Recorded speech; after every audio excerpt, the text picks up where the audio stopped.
I'm Kendra Cook, your host for today's DCTV News at Noon program out of Dove Creek, Colorado. The Dolores County Broadcasting Network is the producer of DCTV with support from the Southwest Colorado TV Translator Association, which is the special district association responsible for bringing the area free-to-access TV stations over the air by antenna. This is a community TV station. If there is a news story or event information you'd like to share, you can call us at 970-677-4119. If you're a business or organization, we welcome you to find out more about sponsorship opportunities for banners or video segments run on our channel. This is the Monday program, which is aired at noon, 2, and 6 p.m. It is also available on demand online at both our YouTube channel and our DCTV News at Noon Facebook page. This is the program for January 6, 2020, DCTV's News at Noon. From the Journal, graffiti in Cortez. Cortez police seeking your help with a photo courtesy Cortez Police and courtesy photos. Cortez Police request the public's help to catch graffiti vandals in town. Suspects are being sought for recent graffiti that has caused thousands of dollars in property damage to local businesses, homes, and schools in Cortez, said Interim Police Chief Andy Brock. Security camera footage from Manaw Elementary showing a man and a woman suspected in recent graffiti activity has been released to the public. The vandalism on the school's east side occurred December 24th, and it's been a problem. They are hard to catch in the act, Brock said. We are asking people to contact us if they recognize these people, see suspicious activity, or have information. At Manaw Elementary, the suspects painted gold graffiti over a door, window, and electrical box, causing $800 in damages, he said. Residences off 7th Street were hit December 26. The alley side of businesses along Main Street was tagged in summer or fall and cleaned up by local volunteers. Brock said the graffiti messaging is indecipherable. This summer, a youth suspected of damaging dozens of properties in Cortez with graffiti was apprehended and charged in juvenile court, Brock said. Quote, the individual caused a lot of damage and has to pay restitution as part of the punishment, he said. A resident tipped police off to the suspect, and when questioned by investigators, the juvenile admitted to the vandalism. Cleaning up graffiti is costly. A customer of Once Upon a Sandwich, Alan Schaefer, joked that he would pay for restaurant owner Rick Hessam to take art classes after noticing graffiti scrawled on the outside of his building and along the alleyway. Instead, I agreed to buy the paint if they helped with the cleanup. If they did help, we spent hours painting over the mess, he said. Often a pressure washer has to be rented to clean up graffiti. It's more difficult to clean up in the winter because the temperature can be too cold to paint over graffiti. We should all be encouraged to take some pride and get involved in volunteering to clean it up each time, Schaefer said. Graffiti is bad for business and not good for tourists to see. To help with the investigation, if you identify these people, please call the Cortez Police Department. It's 565-8441. And according to the Durango Herald article, the flu season is in full swing. Mercy Regional Medical Center is seeing far more cases of flu this year than last year, as flu season nears its typical January peak. The hospital has seen 34 cases of flu and 4 patients who were hospitalized for the disease from October 1st to the end of December. That according to a news release. During the same period last year, Mercy saw 6 flu cases, including 3 hospitalizations. The increase in cases is likely driven in part by additional testing and residents being more aware of their symptoms and coming in for treatment, said Dr. Jennifer Roop with Four Corners Infectious Disease at Mercy. A different strain of flu circulating this year could also be driving the increase in cases, said Carrie McCune, Infection Prevention Program Manager at Mercy. Quote, flu is constantly changing and adapting, she said in an email to the Durango Herald. Quote, we do our best to predict what strains will be circulating and the severity of the upcoming season, but there will always be variations from one season to the next. In recent weeks, Mercy has seen a greater percentage of patients test positive for the flu, she said. From December 22nd through last Thursday, the hospital has seen 34% of all tests for flu come back positive, up from a baseline of fewer than 10% of all tests coming back positive, she said. Southwest Colorado as a whole also has seen a sharp increase in flu cases over the past 3 weeks, said Sammy Stevens, Southwest Regional Epidemiologist with San Juan Basin Public Health. But it's too soon to judge the severity of the flu season. A jump in flu cases at this time of year is in line with seasonal trends. The number of flu cases typically peaks in January and lasts through May, McCune said. The number of cases will likely continue to increase, perhaps through the month. Residents can protect themselves by getting a flu vaccine or wash your hands and keep yourself clean. A vaccination is expected to reduce patients' risk of getting the flu by 40% to 60%, according to the CDC, the Centers for Disease Control and Prevention.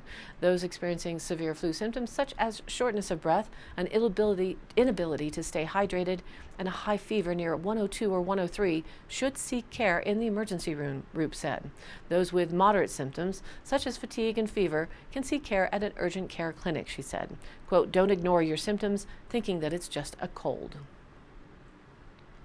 An avalanche season is upon us, as reported in the Colorado Sun with a photo CAIC. Colorado's avalanche safety experts say the state's first snow slide death of the season was a prime example of how often backcountry users are killed when danger levels are forecast to be at their lowest levels. Nearly 40% of fatal avalanches in Colorado occur during moderately dangerous conditions. That according to the Colorado Avalanche Information Center, or CAIC. There are 5 levels of danger that CAIC uses to forecast avalanche danger: low, moderate, considerable, high, and extreme.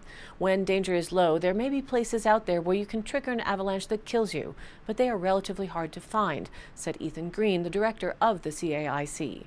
High danger days typically are easier to identify, he said, and people are, quote, very clued into the danger. In those middle categories, that's when you can have the potential to trigger a deadly avalanche and have blue skies or not see much activity, Green said. Michelle Lindsay, a 29-year-old from Fort Collins, was killed while she was backcountry skiing on Cameron Pass west of Fort Collins on December 8th. Both she and her partner that day had researched the conditions and danger on the CAIC website before heading out.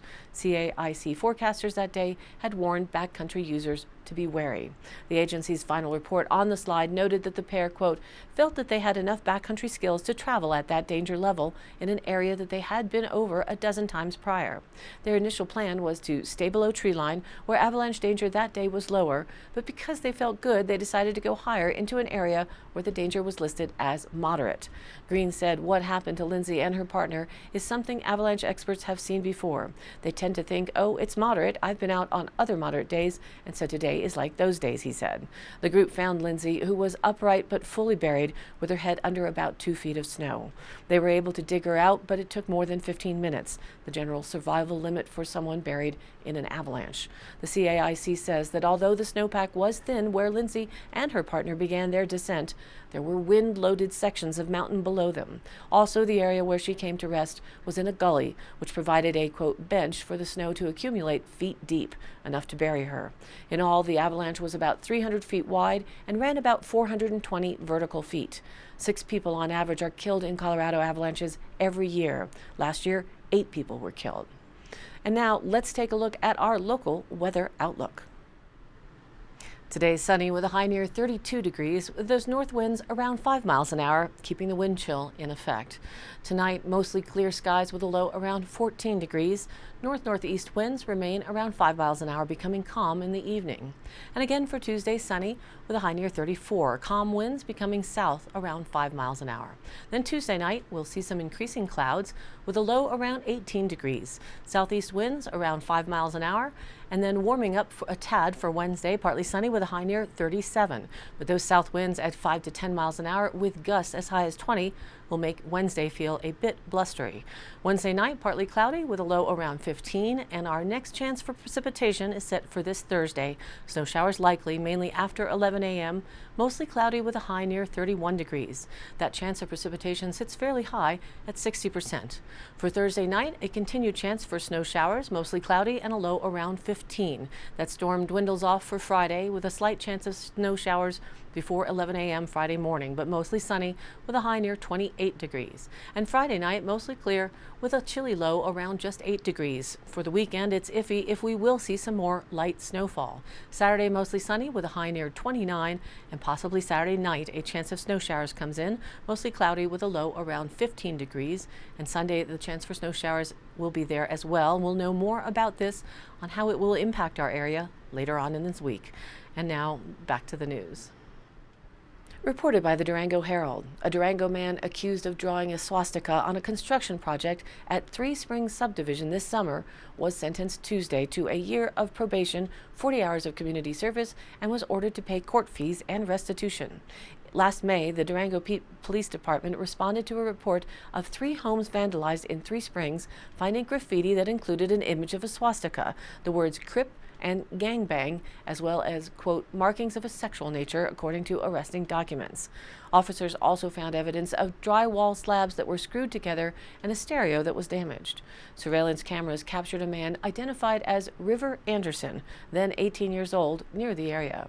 A few days later, Anderson turned himself in to the police. 6th Judicial District Attorney Christian Champagne said a criminal trespassing charge was dropped. Anderson pleaded guilty to criminal mischief. During the length of his probation, he must abstain from alcohol and drugs. He also must pay $933 of restitution to the property owners, the amount of which will be determined, and additional property restitution to the owners of the property that was damaged, which will be determined at a later date. And dark sky designation is reported in the Journal with a Sam Green photo. Mesa Verde National Park may become an international dark sky park this year.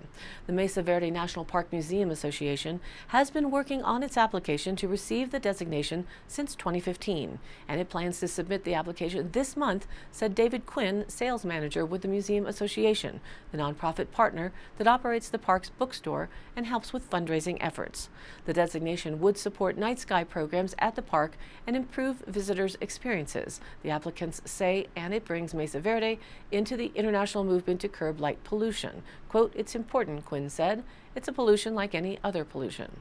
The idea of seeking a dark sky designation first came up after Quinn attended a meeting of the Peaks, Plateaus, and Canyons Association in October of 2015. A few other sites represented, including Bryce Canyon and Zion National Parks, were also in the process of applying for the designation at the time. Quote, "I felt like Mesa Verde National Park had some tremendous night skies as well," Quinn said, "especially since I've lived in the park at that time." The International Dark Sky Association, which operates the International Dark Sky Places program, was founded in 2001 and aims to encourage communities to protect dark skies, offering 6 types of designations, which include International Dark Sky Communities, International Dark Sky Parks, International Dark Sky Reserves, International Dark Sky Sanctuaries, Urban Night Sky Places, and Dark Sky Friendly Developments of Distinction. Norwood was recently designated as a dark sky community, along with other locations such as Flagstaff, Arizona, and Westcliff. IDA argues that not only does light pollution prevent people from seeing the night sky, but it's harmful to human and animal health, and it's wasteful. For humans, some artificial light can be harmful to the skin and may disrupt circadian rhythms, that according to the IDA. Ecologically, nighttime lights can confuse nocturnal animals' cycles by, quote, turning night into day, draw baby sea turtles away from the ocean, and affect bird migrations. That's what they say. Nighttime lights can be wasteful too, they say, according to IDA, which based its calculations on 2011 data from the U.S. Department of Energy. 13% of residential electricity used in the U.S. is for outdoor lighting, and at least 30% of all outdoor lighting is wasted by lights that aren't shielded or are poorly aimed, at a cost of about $3 billion per year. And less tangibly, light pollution taints the grandeur of being able to see the night sky in all of its glory. Quote, "Over 80% of today's population does not see or has not seen the night sky constellations, the Milky Way, or nothing," Quinn said. "There's way too much light." IDA encourages people to limit outdoor lighting usage, install motion detector lights and timers if safety is a concern, appropriately shield outdoor lights, and keep blinds drawn so that light remains inside. To apply for the designation, the Mesa Verde Museum Association had to acquire a sky quality meter for a series of measurements, including for surrounding communities visible at the park, all the way down to Farmington and Aztec. They also had to conduct an inventory of all of the outside lighting within the park for being dark sky compliant. The museum has received letters of support from Mancos and recently the city of Cortez. Showing community support for the designation is a big component of the application because one of the main purposes of the program is to encourage surrounding areas to also work to mitigate light pollution. And today's High Canyon Country happenings. January 8th, the, quote, Human Trafficking 101 training will be held at the First National Bank in Cortez at 12 noon this Wednesday. This training includes Human Trafficking 101, what to look for in common trafficking situations, how to respond, along with a Q&A session. Angela Clark, Four Corners Anti-Trafficking Task Force, provides this survivor-developed training. Four Corners Child Advocacy is the co-founder of the task force. Please do not park in the First National Bank parking lot, but park in the big adjacent lot. And the town of Rico is hosting the Rico Winter Carnival. It's this weekend, January 11th and 12th. Saturday, January 11th, 2020, it's a full schedule of lots of activities all around town. Starting Saturday at 9:30 a.m. with yoga at Rico Town Hall. Then 10 a.m. is the beginning of the pickup hockey games. 11 a.m. is the Fat Bike Ride thanks to Rico Trails Alliance Zoom.org. And then all are welcome to the 4 p.m. potluck chili dinner. At 7 p.m. there will be live music at the Enterprise Bar and Grill. And for Sunday, 10:30 a.m., more pickup hockey, 11 a.m., a cross-country skiing and kids ski tour. You can call 970-901-3420 for specifics on that. And at 4 p.m. is the deadline to complete your snowman for the 5 p.m. Snowman Winners announcement to be held at the Enterprise Bar and Grill. And I'm sure there's going to still have a lot of snow up there at that point. Also, Saturday, January 11th, is the Dreamcatchers Workshop over in Dolores. It's sponsored by Cultivating Sacred and the Dolores Chamber of Commerce and Visitor Center. This is a beginner's workshop. Learn how to make a basic dream catcher. The workshop is only $12. It includes 3-inch hoop, string, and 4 feathers. Beads and crystals will be available for a small additional fee. To register for that, you can text them at 262-443-8990. And I post up all of these High Canyon Country happenings on our Facebook page, which is DCTV News at Noon, where you can look for the program replay along with news links and stories of local interests. And you too can share other events or news there and join in on the conversation. Again, this is your local community TV station, so if you have something that you would like to share, contact us by email. It's dcbnnews@gmail.com, or you can call the station 970-677-4119. Thanks for tuning in to News at Noon. Our programs are broadcast Monday through Friday with replays online on our YouTube channel and our DCTV News at Noon Facebook page, now that we're back to a little bit more of a schedule after all the holiday breaks. And if you do like the program here, we ask if you could please like and follow it on Facebook and share it with your friends and family. This has been a production of DCTV for the News at Noon program out of Dove Creek, Colorado, USA. I'm Kendra Cook. Again, thank you for tuning in.